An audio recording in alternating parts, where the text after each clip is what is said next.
Today, we are taking a deep dive into one of the most transformative figures of the 20th century, Mustafa Kemal Atatürk, the man who literally built the Republic of Turkey. And wow, what a mission that was. This quote from Ataturk himself really gets to the heart of his ambition.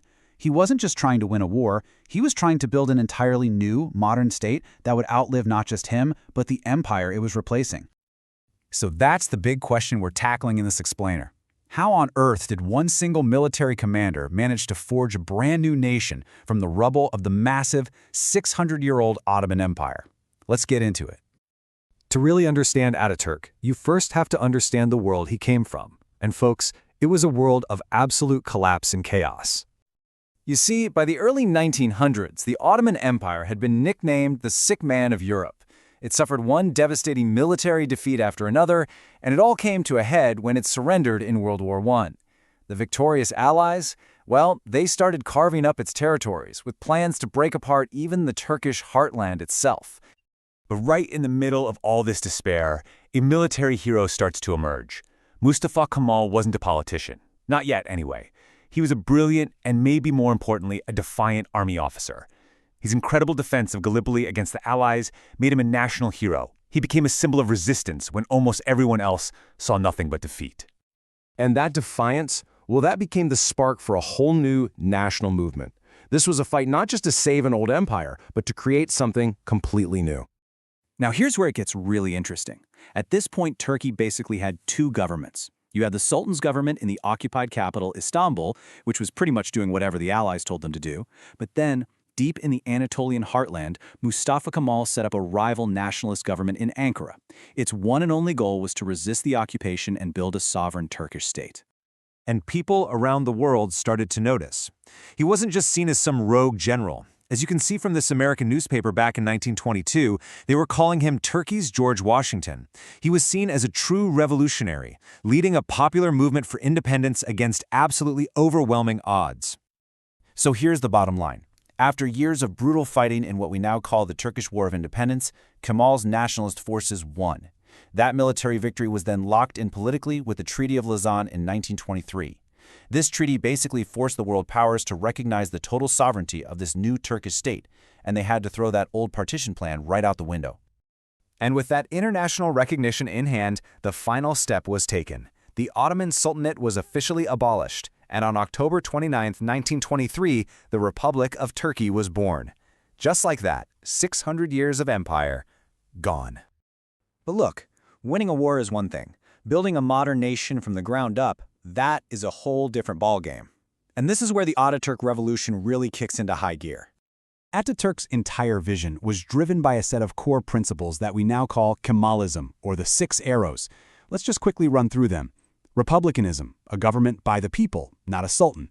Nationalism, forging a unified Turkish identity. Populism, focused on the power of the people. Secularism, separating state and religion. Statism, meaning the state would drive economic growth. And finally, reformism, a commitment to constant modernization. This was his blueprint for a radical, top-down transformation of society. And man, these reforms came fast, and they were huge. Secularism was one of the biggest. In 1924, he abolished the caliphate. This was the institution that had led the Sunni Islamic world for centuries. He closed down religious courts and schools, banned religious orders, and even got into fashion, replacing the traditional fez hat with Western-style hats. It was a very visual way of breaking with the past. One of his boldest moves, though, had to be tackling mass illiteracy. You see, Ottoman Turkish used this complex Arabic script that was incredibly hard to learn. Most people just couldn't read it. So in 1928, practically overnight, Ataturk switched the entire country to a new, simplified alphabet based on Latin letters. It was designed so people could learn it in months, not years. And the impact was just staggering. You can see it right here in the data. The national literacy rate more than doubled in just over a decade. This was a critical step in creating an educated population for his new republic. His reforms also completely changed the game for women. In 1926, a new civil code gave women equal rights in marriage, divorce, and inheritance. Then, get this, in 1934, Turkey gave women full political rights, the right to vote and run for office. This was years, even decades ahead of many Western European countries like France and Italy. And this wasn't just for show. It wasn't just a symbolic gesture. The very next year, in the 1935 elections, 18 women were elected to the Turkish parliament. You can't get much more real-world impact than that. But, and this is a really important but, for all of these incredible nation-building achievements, Ataturk's legacy is not simple. His methods were often authoritarian, and his vision for a unified nation came at a very high price for some. And this table really lays out that complicated picture perfectly.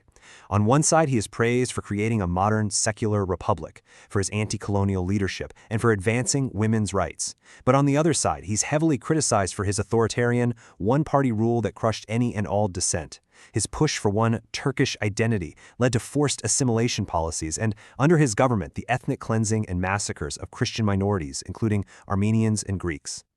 And yet, despite all that, his reputation on the world stage, especially as a trailblazer for independence, is still incredibly powerful. As recently as 1981, the United Nations and UNESCO actually honored him, calling him a leader in the global fight against colonialism and imperialism. So, where does that leave us? With the ultimate question, was he a revolutionary hero who saved his nation, or an authoritarian dictator who forced his vision on its people? The truth is, he was probably both. And how history should ultimately remember the father of the Turks remains one of the great, fascinating, and unresolved debates of our time.